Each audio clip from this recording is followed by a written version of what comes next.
আমি আজকে দাঁড়িয়ে আছি এমপিআই ম্যানিটোবা পাবলিক ইন্স্যুরেন্স অফিসের সামনে। এটা ম্যানিটোবাতে আই মিন উইনিপেগে অনেকগুলাই আছে। আর এই এমপিআইটা অবস্থিত ঠিক বাইসন ড্রাইভের পাশে। এবং এখানে অপোজিটে যদি আমরা দেখি তাহলে super store, real Kalyan super store অবস্থিত। তো এই এমপিআই তে ড্রাইভার্স লাইসেন্স পাওয়ার জন্য সবারই আসতে হয়। আর আমরা যারা ফরেন স্টুডেন্ট, যারা ইন্টারন্যাশনাল স্টুডেন্ট, তাদের কিন্তু সবারই এখানে এমপিআই তে আসতে হয় ড্রাইভার্স লাইসেন্স অথবা আইডেন্টিফিকেশন কার্ড পাওয়ার জন্য। মেইনলি সবাই ড্রাইভার্স লাইসেন্সের জন্যই আসে। যারা আপনার এখানে ওয়ার্ক পারমিটে আসে অথবা স্টুডেন্ট হিসেবে আসে, সবাই কিন্তু একটি ড্রাইভার্স লাইসেন্স প্রয়োজন হয় এখানে ড্রাইভ করতে চাই। এই সম্পর্কে বিভিন্ন প্রশ্ন এবং বেশ কিছু আমাদের বাড়ি থেকে থাকে, আমাদের ফ্রিকুয়েন্টলি আস্কড কিছু কোশ্চেন থেকে থাকে। আমরা সেই বিষয়গুলো আজকে দেখার চেষ্টা করি। বাংলাদেশি যাদের ড্রাইভিং লাইসেন্স আছে তারা বিভিন্ন সময়ে বিভিন্ন রকম চিন্তা করে থাকেন যে আমি কানাডাতে গিয়ে আমি ড্রাইভিং লাইসেন্স কিভাবে করব এবং আমার বাংলাদেশি যদি এক্সিস্টিং ড্রাইভিং লাইসেন্স থেকে থাকে সেটা কোনো হেল্প হবে কিনা এর সম্পর্কিত বিভিন্ন ধরনের প্রশ্ন আমাদের মনে অনেক সময় থেকে থাকে যারা যখন বাংলাদেশ থেকে আমরা কানাডা আসার প্ল্যান করে থাকি। তো এই ভিডিওতে আমি সেই প্রশ্নগুলোর অ্যান্সার দেওয়ার চেষ্টা করব এবং ফার্স্টে আমরা কিছু ফ্রিকোয়েন্টলি আস্কড কোশ্চেন দেখে নেই। প্রথমত যেটা প্রশ্নটা আসে, বাংলাদেশ থেকে কোন ধরনের ড্রাইভিং লাইসেন্স নিব। দ্বিতীয়ত, বাংলাদেশ থেকে লাইসেন্স নিয়ে এসে কানাডা এসে গাড়ি চালাতে পারবো কিনা। তৃতীয়ত, বাংলাদেশ থেকে ড্রাইভিং লাইসেন্সের ইন্টারন্যাশনাল পারমিট নিব কিনা। চতুর্থত, বাংলাদেশ থেকে নিয়ে আসা ড্রাইভিং লাইসেন্সের মেয়াদ কতদিন থাকতে হবে। এবং ফাইনালি, বাংলাদেশ থেকে ড্রাইভিং লাইসেন্স এর অভিজ্ঞতা কতদিন হতে হবে, অর্থাৎ বাংলাদেশে আপনি কতদিন ড্রাইভিং করবেন বা আপনার যে লাইসেন্সটি আছে সেটা কতদিন মেয়াদি হয়েছে, সেই ধরনের বিষয়গুলো নিয়ে কিন্তু প্রশ্ন থেকে থাকে। সো আমরা একটি একটি করে প্রশ্নগুলো দেখার চেষ্টা করব। প্রথমত, বাংলাদেশ থেকে কোন ধরনের ড্রাইভিং লাইসেন্স নিব, পেশাদার নাকি অপেশাদার। কানাডার জন্য সহজ উত্তর হচ্ছে অপেশাদার। আপনি এখানে পেশাদার লাইসেন্স নিয়ে আসেন বা অপেশাদার লাইসেন্স নিয়ে আসেন, আপনাকে এখানকার লাইসেন্সই নিতে হবে, আপনি এখানকার লাইসেন্স আলটিমেটলি আপনাকে নিতে হবে। সো আপনি পেশাদার নিয়ে এসেছেন নাকি অপেশাদার নিয়ে এসেছেন, কানাডাতে এটা নিয়ে কিন্তু খুব একটা ইম্প্যাক্ট পড়বে না। আপনি যেটাই নিয়ে আসুন না কেন, আপনাকে কিন্তু এখানে রোড টেস্ট দিয়ে অ্যাট ফার্স্ট নলেজ টেস্ট দিতে হবে, দেন কিন্তু রোড টেস্ট দিয়ে আপনাকে লাইসেন্স নিতে হবে। আমরা প্রতিটা বিষয় আলোচনা করার চেষ্টা করব এবং আপনাদেরকে স্যাম্পল কানাডার লাইসেন্স দেখাবো। দেন দ্বিতীয়ত যে প্রশ্নটি আসে, বাংলাদেশ থেকে লাইসেন্স নিয়ে কানাডা এসে গাড়ি চালাতে পারবো কিনা। এই প্রশ্নের উত্তর হচ্ছে হ্যাঁ, আপনি পারবেন। আপনি আসার দিন থেকে 3 মাস পর্যন্ত আপনি এখানে কিন্তু ড্রাইভ করতে পারবেন, যদিও এটা অন্যান্য বেশ কিছু শর্ত আছে। তৃতীয়ত যে প্রশ্নটা আসে সেটা হচ্ছে বাংলাদেশ থেকে ড্রাইভিং লাইসেন্সের ইন্টারন্যাশনাল পারমিট নিব কিনা। এটা সহজ উত্তর হচ্ছে না। আপনি বাংলাদেশ অটোমোবাইল অ্যাসোসিয়েশন থেকে যে রোড পারমিটটা দিয়ে থাকে সেটা আপনার কিন্তু কানাডার জন্য কোনো ইম্প্যাক্ট পড়বে না আপনি সেটা নিয়ে আসলেও। আমরা যদি বলে থাকি, আমি পার্টিকুলারলি ভিডিওটি করছি ম্যানিটোবার জন্য। সো ম্যানিটোবাতে আপনি যদি ইন্টারন্যাশনাল পারমিট নিয়ে আসেন, এটা দিয়ে আপনি এখানে গাড়ি চালাতে পারবেন না, এটার কোনো ইম্প্যাক্ট এখানে নাই। সো এটা আপনার শুধুমাত্র এক্সট্রা একটি খরচ ছাড়া কিন্তু কিছুই হবে না। সো আপনি বাংলাদেশ থেকে কানাডা আসার জন্য ড্রাইভিং লাইসেন্সের ইন্টারন্যাশনাল পারমিট নেওয়ার কোনো প্রয়োজন নাই। দেন আমাদের যে প্রশ্নটি এসে থাকে, বাংলাদেশ থেকে নিয়ে আসা ড্রাইভিং লাইসেন্সের মেয়াদ কতদিন থাকতে হবে। সো এই প্রশ্নটার সঠিক অ্যান্সার হচ্ছে কোনো নির্দিষ্ট মেয়াদ নাই, আপনার ভ্যালিড একটি লাইসেন্স থাকতে হবে। আপনি যেদিন নলেজ টেস্ট দিবেন, এখানে সে নলেজ টেস্ট দিতে হয় আপনার রোড সাইন প্লাস বিভিন্ন রুলস রেগুলেশন সম্পর্কে, সেই নলেজ টেস্ট দেওয়ার দিন পর্যন্ত আপনার যে এক্সিস্টিং লাইসেন্সটি আছে সেটার ভ্যালিডিটি থাকতে হবে, অর্থাৎ একটা মেয়াদ থাকতে হবে। এটার আগামী 1 বছর মেয়াদ আছে, 2 বছর মেয়াদ আছে, এমনটি কোনো প্রয়োজনীয়তা এখানে নাই, শুধুমাত্র একটা ভ্যালিড মেয়াদ থাকতে হবে। পঞ্চমত যে আমাদের প্রশ্নটি আসে, বাংলাদেশ থেকে ড্রাইভিং লাইসেন্সের অভিজ্ঞতা কতদিন হতে হবে, অর্থাৎ বাংলাদেশি যে আপনার ড্রাইভিং লাইসেন্সটা আছে সেটার অভিজ্ঞতা কতদিন হতে হবে। এইটারও এখানে কিন্তু খুব একটা ইম্প্যাক্ট পড়ে না। আমি আসার আগে যেমনটা শুনতাম যে 2 বছর হতে হবে, 3 বছর হতে হবে, আসলে কিন্তু এটা ম্যানিটোবার ক্ষেত্রে ইম্প্যাক্ট নাই। আপনার এটা শুধুমাত্র বৈধ লাইসেন্স হতে হবে, অর্থাৎ আপনি যে লাইসেন্সটি এখানে শো করছেন সেটা কিন্তু বৈধ হতে হবে। এবং আমরা ফাইনালি আমরা যদি এখানে দেখার চেষ্টা করি যে এখানকার যে লাইসেন্সগুলো আছে সে লাইসেন্সগুলো কেমন, তো এখানে আমরা 3 ধরনের লাইসেন্স দেখার চেষ্টা করব। আমি স্ক্রিনে 3 ধরনের লাইসেন্স দেখাচ্ছি এবং এখন আমি যদি এক্সিস্টিং প্রতিটা লাইসেন্স সম্পর্কে পার্টিকুলারলি দেখতে চাই তাহলে আমরা প্রথমে এই লাইসেন্সটি দেখব। খেয়াল করবেন এখানে কিন্তু 5L যে নোটেশনটা আছে এটা একটা, এই 5L যেটা সেটা মিন করে হচ্ছে ক্লাস 5 ড্রাইভিং লাইসেন্স এবং L যেটা আছে সেটা হচ্ছে লার্নার। সো এই লার্নার যে ড্রাইভিং লাইসেন্সটা আপনি ফার্স্টে নিচ্ছেন এটাতে কিন্তু বেশ কিছু রেস্ট্রিকশন আছে। সেই রেস্ট্রিকশনের ভিতরে ফার্স্ট হচ্ছে no alcohol in your system, আপনি অ্যালকোহল পান করে কিন্তু গাড়ি চালাতে পারবেন না। দ্বিতীয়ত হচ্ছে ক্যান্ট ড্রাইভ অ্যালোন, আপনি একা একা গাড়ি চালাতে পারবেন না। তৃতীয়ত হচ্ছে can't drive at late night, আপনি 11 PM থেকে 5 AM পর্যন্ত গাড়ি চালাতে পারবেন না। চতুর্থত হচ্ছে 9 months টু রোড টেস্ট, আপনি রোড টেস্টের অ্যাপয়েন্টমেন্ট নেওয়ার জন্য আপনাকে 9 মাস ওয়েট করতে হবে যদি আপনি এই 5L ড্রাইভিং লাইসেন্সটা অথবা প্রিলিমিনারি যে আমরা বলছি যে লার্নার্স যে লাইসেন্সটা আপনি সেটা যদি নিয়ে থাকেন। সেকেন্ড, আমরা যদি এই লাইসেন্সটার দিকে খেয়াল করি তাহলে এখানে দেখতে পাচ্ছেন 5A। 5A stands for class 5 driving licence with advanced. So এই 5A যদি থেকে থাকে তাহলে সেটা আপনার হবে no alcohol in your system. প্রথম শর্ত হচ্ছে no alcohol in your system, এটা আপনার একটা রেস্ট্রিকশন আছে। ক্যান্ট ড্রাইভ অ্যালোন, আপনি একা একা ড্রাইভ করতে পারবেন না, এটা একটা রেস্ট্রিকশন। এবং can't drive at late night 11 PM to 5 AM, আপনি এই সময়ের ভিতরে একা একা গাড়ি চালাতে পারবেন না। সো এইগুলো আপনার হচ্ছে রেস্ট্রিকশন। এখানে শুধুমাত্র আপনার সুবিধা হচ্ছে যেটা সেটা হচ্ছে আপনি যে কোনো সময় রোড টেস্ট দিতে পারবেন। আপনি যদি 5A, এখন এই 5A আপনি কিভাবে পাবেন? বাংলাদেশি যে ড্রাইভিং লাইসেন্সটা আছে সেটি যদি আপনি এখানে নিয়ে আসেন এবং আপনি নলেজ টেস্ট যখন দিচ্ছেন তখন যদি আপনি আপনার বাংলাদেশি এক্সিস্টিং লাইসেন্সটি সারেন্ডার করেন তখনই শুধুমাত্র আপনি কিন্তু 5A যে লাইসেন্সটি আছে সেটা পাবেন।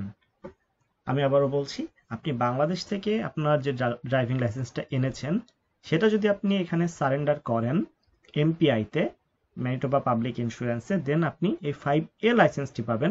আদারওয়াইজ কিন্তু আপনি 5L পাবেন যেটা লার্নার। সো এখন ফাইনালি আপনি যে লাইসেন্সটা পাবেন সেটা হচ্ছে 5F। এটা হচ্ছে আমরা যেটা বলছি যে 5F, এই 5F লাইসেন্সটির জন্য আপনি কিন্তু পাবেন যখন আপনি রোড টেস্ট দিবেন, অর্থাৎ আগের দুইটা কিন্তু আপনি নলেজ টেস্ট দিয়েই পেতে পারেন, আর এই 5F আপনি পাবেন অর্থাৎ class 5 driving licence in full. So আপনি এই 5F পাবেন যখন আপনি রোড টেস্ট দিবেন। এখন এই রোড টেস্ট দেওয়ার পর আপনি যদি 5F পাস করেন তাহলে আপনি 5Fটি পাচ্ছেন। 5F পাওয়ার পরেও আপনি 3 বছর পর্যন্ত আপনার একটাই রেস্ট্রিকশন যে আপনি অন্য কাউকে লেসন দিতে পারবেন না বা অন্য কাউকে আপনি গাইড করতে পারবেন না ড্রাইভিং এর জন্য। সো এই 3 ধরনের লাইসেন্সই মোটামুটি আপনি এখানে স্টার্টিং সেশনের সময় আপনি পাবেন। এবং খরচের বিষয়টা যদি আমরা দেখি যে এখানকার ড্রাইভার্স লাইসেন্স পেতে খরচ কেমন হয়, তখন আপনি যেটা দেখতে পাচ্ছেন যে প্রথম নলেজ টেস্টের জন্য আপনার $10 খরচ হবে, কানাডিয়ান ডলার অবশ্যই। সেকেন্ড যেটা আছে সেটা হচ্ছে লার্নার ড্রাইভিং লাইসেন্স, এটা পেতে আপনাকে $30 to $65, এটা আসলে ডিপেন্ড করে আপনার ডেট অফ বার্থ কবে এবং এখানে আপনি কবে নলেজ টেস্ট দিচ্ছেন, এটা কয়েকটা বিষয়ের উপর ভ্যারি করবে। সো আপনার এখানে $30 থেকে $65 পর্যন্ত আপনার কিন্তু উঠতে পারে। দেন যেটা আসবে সেটা হচ্ছে রোড টেস্ট বা ফিল্ড টেস্ট আমরা বাংলাদেশে যেটা বলে থাকি। সো রোড টেস্ট এখানে আপনার মোটামুটি 15 মিনিটস টু 25 মিনিটস পর্যন্ত লং হতে পারে। এই রোড টেস্ট নিতে আপনার $30 খরচ হবে। কিন্তু এই রোড টেস্টের পূর্বে আরো কিছু খরচ আছে, সেটা হচ্ছে যে লেসন কস্ট। আপনি এখানে যে রোড টেস্টটা সেটার জন্য আপনি যখন এখানে কোনো ড্রাইভিং স্কুলে ভর্তি হবেন এবং সেটার জন্য আপনি লেসন নিতে চাবেন তখন $60 to $70 কিন্তু পার আওয়ার খরচ হবে। ধরে নেন আপনি এখানে 5টি লেসন নেবেন তাহলে আপনি 1.5 আওয়ার করে মানে 90 মিনিট করে যদি আপনি 5টি লেসন নেন তাহলে আপনার কিন্তু মোটামুটি যদি আমরা 60 করেও ধরি পার আওয়ার তাও কিন্তু আপনার এখানে $450 কিন্তু খরচ হয়ে যাবে। এবং আপনি যদি পাস করে যান তারপরে আপনি প্রতি বছর কিন্তু আপনার এই ড্রাইভার্স লাইসেন্সটি রিনিউ করতে হবে এবং রিনিউ করতে গেলে আপনার প্রতি বছরে খরচ হবে $65 ফার্স্ট ইয়ারের জন্য, এবং আপনার যদি কোনো ধরনের কোনো অকারেন্স বা কোনো অ্যাক্সিডেন্ট না হয়ে থাকে, তাহলে আপনি সেকেন্ড ইয়ারে গিয়ে কিন্তু আপনি $5 ডিসকাউন্ট পাবেন, সেটা হয়ে যাবে $60, এবং থার্ড ইয়ারে গিয়ে হয়ে যাবে $55। এভাবে আপনি যদি 18 ইয়ার্স পর্যন্ত আপনার এক্সপিরিয়েন্স হয়ে যায়, এবং সেক্ষেত্রে আপনি $35 পার ইয়ারে কিন্তু আপনার রিনিউ কস্ট নামতে পারে। বাট প্রতিটা ইয়ারে যে 5 করে নামবে বিষয়টি এমন না, মাঝখানে আপনার বিভিন্ন রেঞ্জ আছে, এবং ফাইনালি আপনার 35 হচ্ছে at least cost per year. So এই ছিল মোটামুটি আপনার হচ্ছে কস্টিং। এখন আমরা যদি দেখার চেষ্টা করি যে আপনি কিভাবে প্রিপারেশন নেবেন, আপনি ম্যানিটোবাতে ড্রাইভিং লাইসেন্সের জন্য কিভাবে প্রিপারেশন নেবেন সেটা আমরা একটু দেখার চেষ্টা করব। প্রথমত যেটা করতে হবে, www.mpi.mb.ca লিখে সার্চ করবেন, অথবা আপনি গুগলে যদি ম্যানিটোবা পাবলিক ইন্স্যুরেন্স লিখে সার্চ করেন তো আপনি এই ওয়েবসাইটে চলে আসবেন, এবং এখান থেকে আপনি লাইসেন্সিং এবং আইডি এখানে প্রবেশ করবেন। এবং এখানে আপনি যদি আসেন তাহলে আপনি দেখতে পারবেন যে এখানে আপনার বিভিন্ন ধরনের টপিকস দেওয়া আছে। সেখান থেকে আপনি যেটা করবেন সেটা হচ্ছে আপনি নলেজ অ্যান্ড রোড টেস্টিং, এখানে আপনি ক্লিক করবেন। নলেজ এবং রোড টেস্টিং এ ক্লিক করার পরে আপনাকে যেটা করতে হবে সেটা হচ্ছে testing for your class 5 licence. So testing for your class 5 লাইসেন্সে আপনি যখন ক্লিক করবেন তখন আপনি এই ধরনের ইন্টারফেসে কিন্তু আপনাকে নিয়ে আসবে। সো এখানে বিভিন্ন ধরনের রুলস রেগুলেশন দেওয়া আছে, আপনি অনেক কিছু এখানে পড়তে পারবেন, অনেক এজ সম্পর্কিত বিষয় দেওয়া আছে, এবং আপনার কি কি লাগবে সবকিছু এখানে কিন্তু দেওয়া আছে। এবং এখানে আসার পরে আপনাকে যেটা করতে হবে সেটা হচ্ছে আপনি এই যে নলেজ টেস্ট, এইখানে আসতে হবে, এই সেকশনে আসতে হবে। এই সেকশনে আসার পরে আপনি এখানে দেখতে পারবেন অ্যাবাউট দ্য টেস্ট বলা আছে। The class 5 knowledge test assess your knowledge of traffic laws, safe driving practices and recognition of road signs. To prepare for your knowledge test, review the driver's handbook and our driving quizzes. So আপনি এখানে drivers হ্যান্ডবুকে আপনি যদি click করেন তাহলে আপনার এখানে নতুন একটি উইন্ডো ওপেন হবে, সেখানে আমরা যে দেখে আসি ড্রাইভার্স হ্যান্ডবুক যেটা আছে সেটা। এখানে আপনার বিভিন্ন চ্যাপ্টার ওয়াইজ দেওয়া আছে। সো আপনি যখন আপনি বিভিন্ন ধরনের চ্যাপ্টারে যাবেন এখানে আপনার বিভিন্ন ধরনের বিষয় কিন্তু আসবে, ভিউ অল চ্যাপ্টার্স, আপনার এখানে কিন্তু স্টেপ বাই স্টেপ বিভিন্ন ধরনের গাইডলাইন পাবেন আপনি। আর যদি আপনি কমপ্লিটলি চিন্তা করেন যে আমি বইটি ডাউনলোড করতে চাই, সেক্ষেত্রে কিন্তু আপনি বইটিও ডাউনলোড করতে পারবেন। আপনি জাস্ট এখানে সার্চ করলে পিডিএফ কপি কিন্তু আপনি পেয়ে যাবেন। এগেইন আরেকটি বিষয় যেটা আছে সেটা হচ্ছে আওয়ার ড্রাইভিং কুইজেস।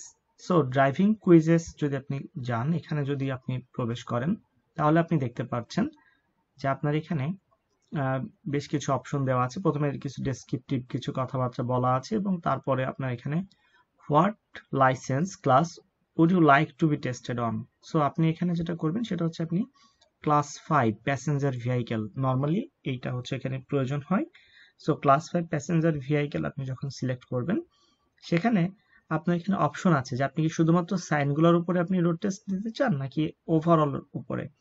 সো সেখানে আপনি আচ্ছা এখানে হ্যান্ডবুক যেটা আছে সেখানে আপনি যদি ক্লিক করেন তাহলে কিন্তু আপনাকে সে আগের সেই হ্যান্ডবুকের বিভিন্ন যে চ্যাপ্টারগুলো আছে চ্যাপ্টার 1 to 12 পর্যন্ত সেখানে নিয়ে যাবে। দেখবেন যেখানে the class licence system and graduated driving licence application and testing, chapter 3 আছে Manitoba's one piece driver's licence, signs and signals. So আপনার চ্যাপ্টার 4 সায়েন্স এবং সিগন্যালের উপর বেসিস করে।